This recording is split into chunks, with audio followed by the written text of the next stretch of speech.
Good afternoon, ladies. I know we just had a great meal, and normally after the meal in my states, we have this thing that we go through that's called itis, where you kind of want to just sit back and lay down and chill out, and I don't want you doing that while I'm talking.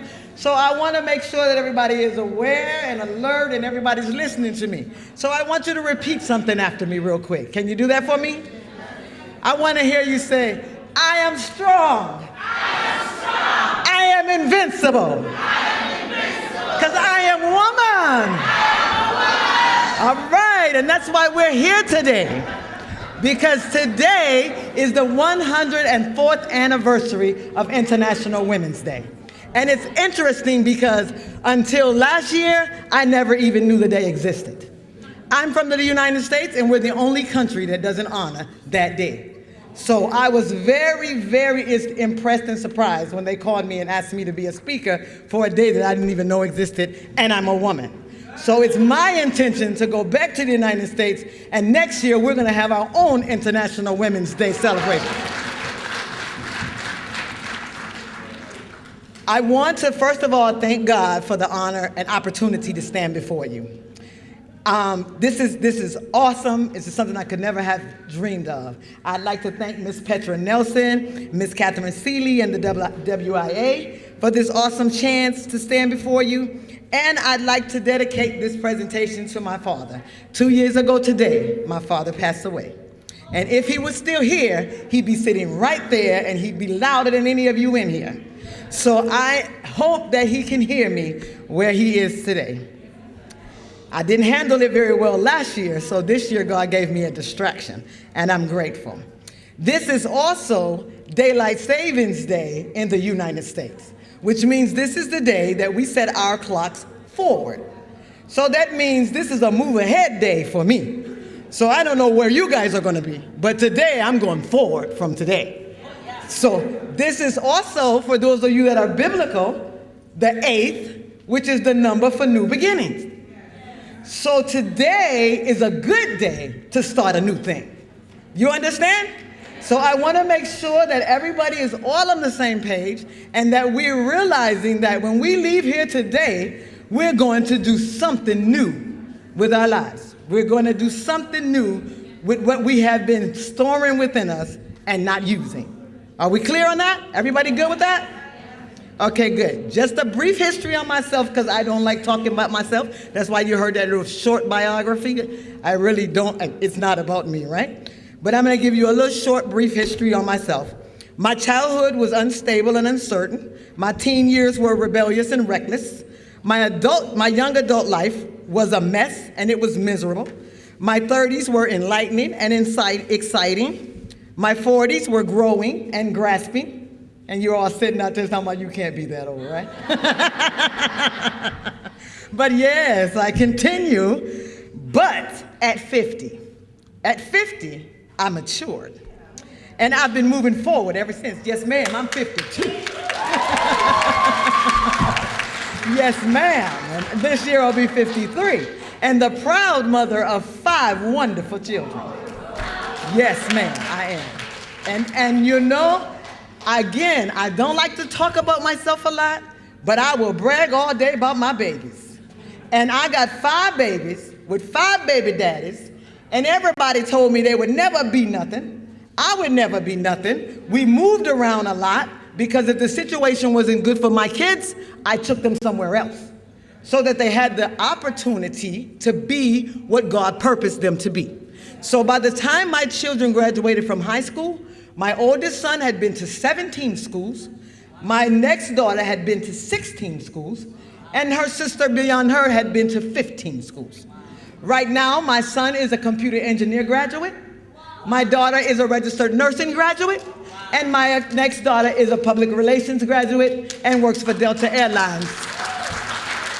So there is nothing that you can do that can stop you from being who and what you want to do and what you want to be. Don't listen to the people tell you that what you've done puts brakes on your life, because it doesn't. You are behind the steering wheel. You understand? And God is putting the gas in your vehicle. You understand?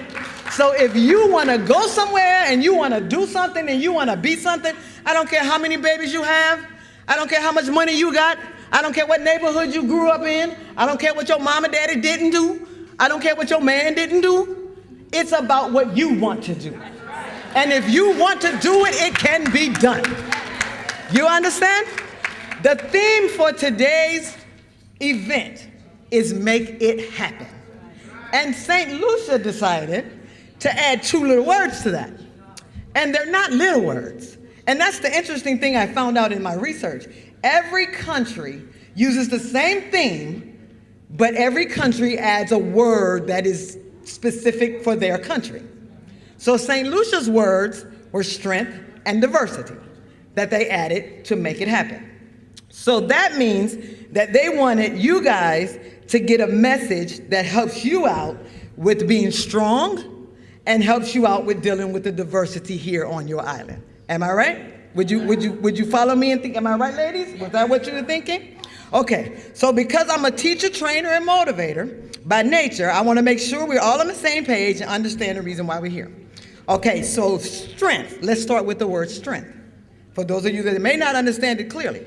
Strength is a good or beneficial quality or attribute of a person or a thing.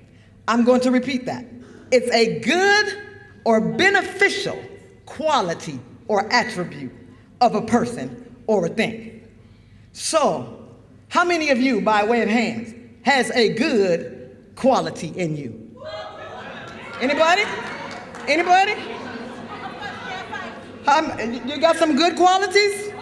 How many of you, by show of hands, have some beneficial qualities? So I see some strength in the room, right? Okay, good.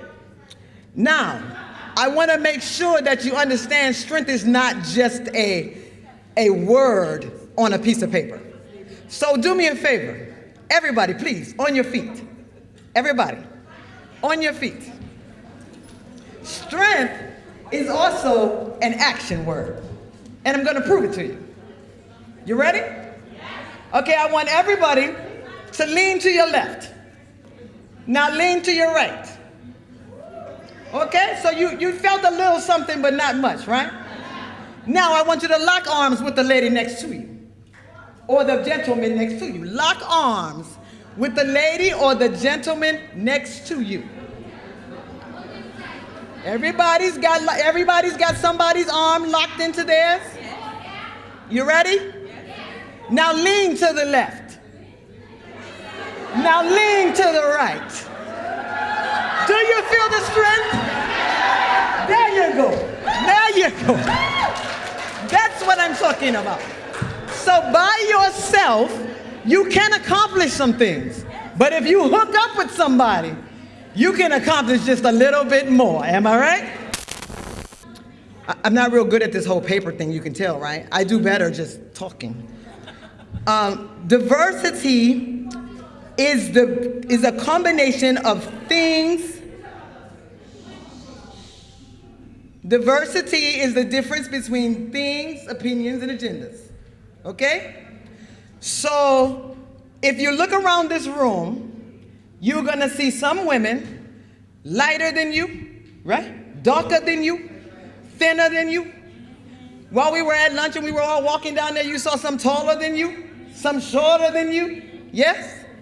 Lots of diversity in the room, correct? So we have strength and we have diversity to make whatever it is we want to do happen. Do we not? I don't want you leaving here today. I'm going to feel like I did my job incorrectly.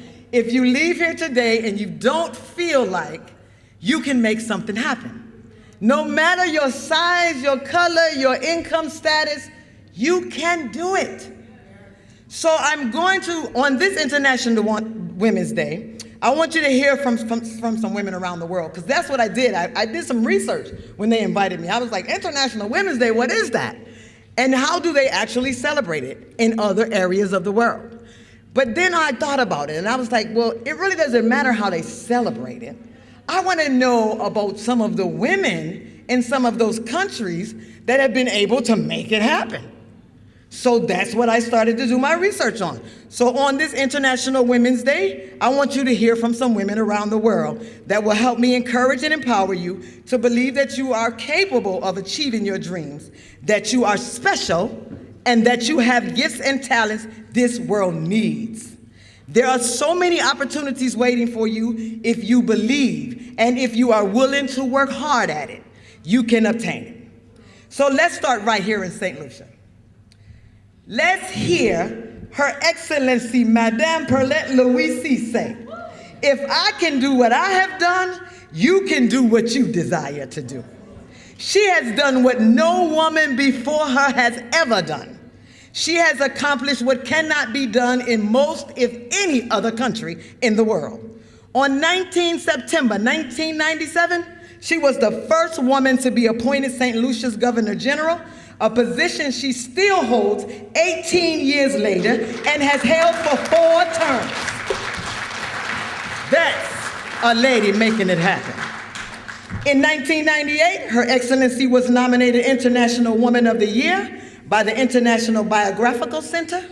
On 16 July 1999, she was appointed Dame Grand Cross of the Order of St. Michael and St. George by Her Majesty Queen Elizabeth II. The Order of St. Michael and St. George is awarded to men and women who render extraordinary or important non-military service in a foreign country. Did you hear that word, extraordinary? This is from your island, ladies. This is not from somebody else's country. This is right here in St. Lucia. You don't have to look far for a role model, because there she is. In 2001, Her Excellency was made a Dame of Grace of the Most Venerable Order of the Hospital of St. John of Jerusalem. Now, I must admit to you, I don't know what any of those words mean, since they mostly refer to the French culture or the Catholic faith. So I have no idea what most of that stuff means that she has earned. But what I do know is, in my country, our president can't even serve over 2 terms. You got to get out. You cannot come back and do it again. You're done. So 4 terms, and she's a female, and she's African. Well, we can't say African American. I'm in St. Lucia. She's black. So there you have extraordinary. You understand? Madame Louise has overcome the diversity of the parties, maintained her strength, and made it happen. Now, in my country, and to me, that's a bad mamma jamma. That's what we call her.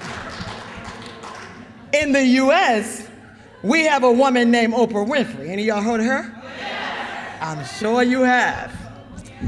Oprah Winfrey is one of the richest women in the United States, but she wasn't always that way. I hear Oprah Winfrey saying, I've come to believe that each of us has a personal calling that's as unique as a fingerprint, and that the best way to succeed is to discover what you love and then find a way to offer it to others in the form of service.